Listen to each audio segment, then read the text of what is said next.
Hello everyone, welcome to our YouTube channel Padhai mania. अगर आप मेरी वीडियो को पहली बार देख रहे हैं तो चैनल सब्सक्राइब करिएगा।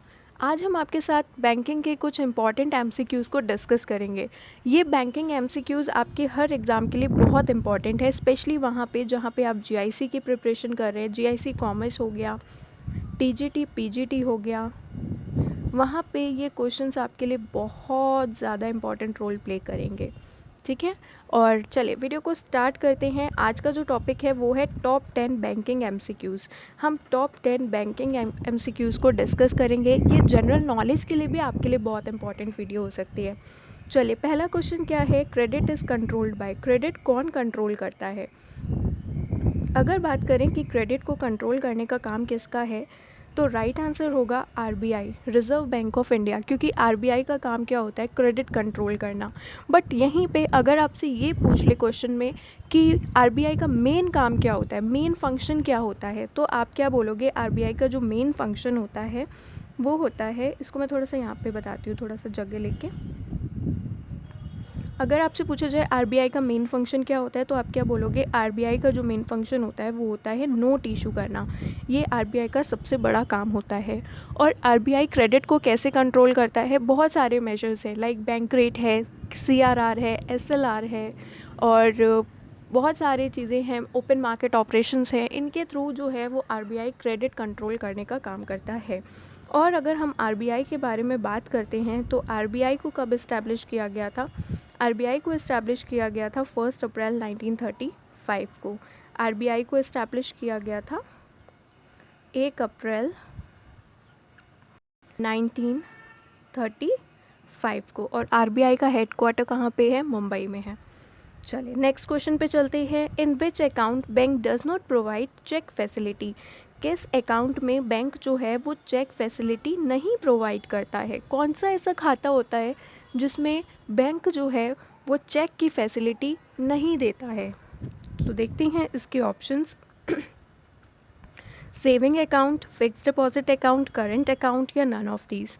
अगर हम बात करते हैं तो चेक की फैसिलिटी जो होती है वो कभी भी हमें एफडी में नहीं मिलती है, क्योंकि एफडी का मतलब होता है कि आपने कुछ पैसे जो हैं एक टाइम लिमिट के लिए फिक्स्ड कर दिए हैं, तो आप जब उन्हें टाइम लिमिट से पहले निकाल ही नहीं सकते हो तो उसमें चेक कहाँ से आपको देंगे?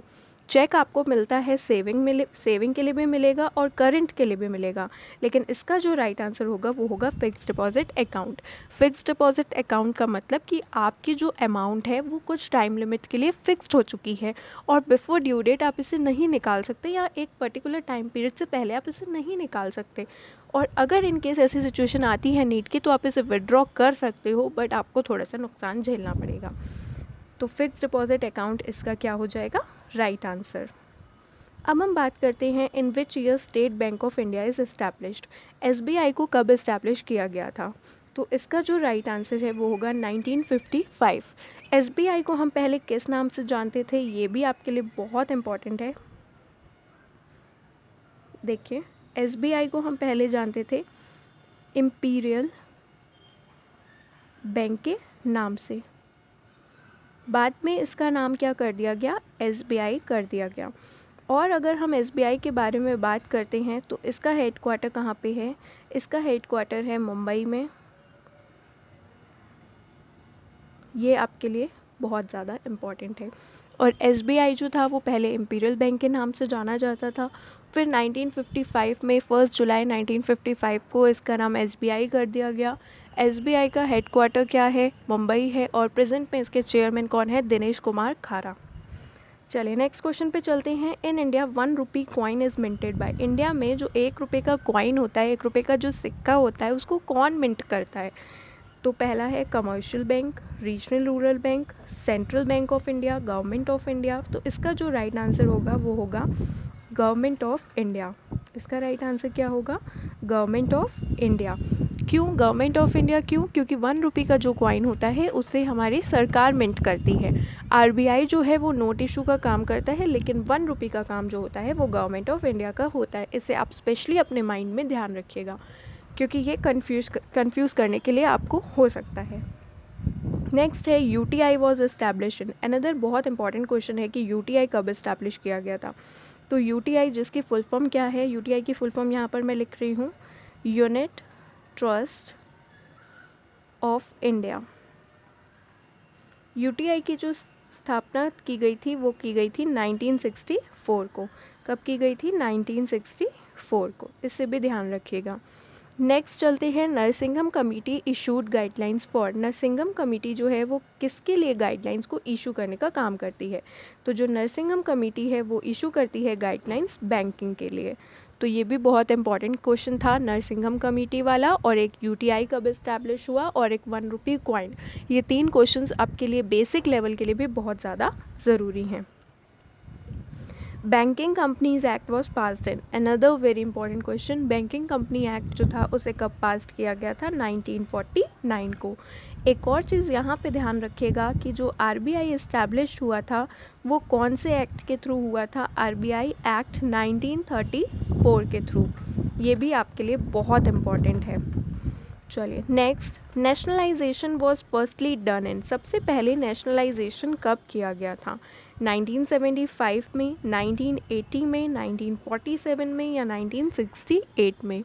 तो इसका जो राइट आंसर होगा वो होगा 1969, क्योंकि पहली बार जो नेशनलाइजेशन किया गया था वो 1969 में किया गया था, और वो यहाँ पर ऑप्शन में नहीं है। तो ये जो है इसके ऑप्शंस में कुछ मिस्टेक होगी। वैसे तो 19 जुलाई 1969 को 14 बैंक्स का पहली बार नेशनलाइजेशन किया गया था। सबसे पहली बार नेशनलाइजेशन अगर पूछा जाएगा बैंक्स का तो हम 19 जुलाई 1969 को ही रेफ़र करेंगे। अगर आप ऑप्शंस देख रहे हो तो कुछ नज़दीक यही होना चाहिए। ठीक है, वैसे तो पहला बैंक जो था नेशनलाइजेशन वाला उसे एसबीआई माना जाता है, क्योंकि एसबीआई को सबसे पहले नेशनलाइज्ड किया गया था। लेकिन यहाँ पर जो आप समझ रहे हो वो कहने का मतलब है कि सबसे पहले बैंकों का नेशनलाइजेशन कब किया गया था, बैंकों का राष्ट्रीयकरण कब किया गया था। तो बैंकों का जो राष्ट्रीयकरण किया गया था वो 1969 को किया गया था। कितने बैंक्स नेशनलाइज्ड किए गए थे? 14 बैंकों का राष्ट्रीयकरण किया गया था। नेक्स्ट क्वेश्चन पे चलते हैं, cheques which are not crossed. वो चेक जो क्रॉस्ड नहीं होते हैं उसे हम क्या कहते हैं? अच्छा, अब ये बात आती है कि क्रॉस चेक क्या होता है। क्रॉस चेक का मतलब होता है कि जैसे सपोज़ ये चेक है और यहाँ पे मैंने 2 लाइंस मार्क कर दी, 2 लाइंस ये जो मार्क्स कर दी पैरेलल लाइन होती है बेसिकली ये, तो इसे ही हम क्या बोलते हैं? Crossing of cheque. इसको ही हम क्या कहते हैं? क्रॉसिंग ऑफ चेक कहते हैं। अगर हम बात करते हैं क्रॉसिंग ऑफ चेक का क्या मोटिव होता है, तो क्रॉसिंग ऑफ चेक का मोटिव होता है कि जो हमारे चेक्स हैं वो क्या रहें? सेफ़ रहें। ठीक है, इससे क्या होता है? सेफ्टी होती है। चेक को क्रॉस कर देने की वजह से चेक्स में क्या होती है? सेफ्टी होती है। तो ये आपको ध्यान रखना है कि जो चेक क्रॉस नहीं होते हैं उसे हम क्या बोलते हैं? उसे हम बोलते हैं ओपन चेक कहते हैं। ठीक है, वो चेक्स जो क्रॉस्ड नहीं होते हैं उसे हम ओपन चेक कहते हैं। चेक की क्रॉसिंग करने से क्या फ़ायदा होता है? चेक की क्रॉसिंग करने से ये फ़ायदा होता है कि अब जो है आपको अपने चेक की पेमेंट बैंक विंडो पे नहीं मिलेगी, बल्कि वो जो अमाउंट है वो आपके अकाउंट में ही क्रेडिटेड कर दी जाएगी। क्लियर? चलिए नेक्स्ट क्वेश्चन पे चलते हैं। Number of nationalised banks at present is. Present time में कितने बैंक्स नेशनलाइज्ड है? तो इसका जो राइट आंसर होगा वो होगा 12। अब नेशनलाइजेशन जो हुआ है वो 2 बार हुआ है अभी तक, और कुछ बैंक का मर्जर भी हुआ है। तो अब प्रेजेंट की बात करते हैं तो 12 बैंक्स हैं। अगर आपसे पूछा जाए कि फ़र्स्ट टाइम नेशनलाइजेशन कब हुआ, 1969 में 14 बैंकों का, और दूसरी बार जो नेशनलाइजेशन हुआ था वो 1980 में हुआ था। तो ये दोनों आपको ईयर्स याद रखने हैं। तो 1980 में कितने बैंकों का नेशनलाइजेशन किया गया था? 6 बैंक का, और 1969 में 14 बैंकों का नेशनलाइजेशन किया गया था। तो ये वीडियो यहाँ पे ही ख़त्म होती है। आई होप कि ये वीडियो आपको पसंद आई हो, और अगर अच्छी लगी हो तो प्लीज़ लाइक करिएगा, ज़्यादा से ज़्यादा लोगों के साथ शेयर करिएगा। और ऐसे ही क्वेश्चंस आपके टीजीटी पीजीटी वाले एग्ज़ाम्स में आते हैं, क्योंकि ये मैं सीधा बुक से ही लेकर आ रही हूँ। जो भी यूपी बोर्ड की बुक्स चलती हैं ये वहीं से ही क्वेश्चंस हैं, और वहीं से ही टीजीटी का भी पेपर आपका बनता है। तो बिल्कुल टेंशन फ्री होकर आप वीडियो देखिए और चैनल को फॉलो करिए, ऐसी ही वीडियोस आती रहेंगी। And thank you for watching.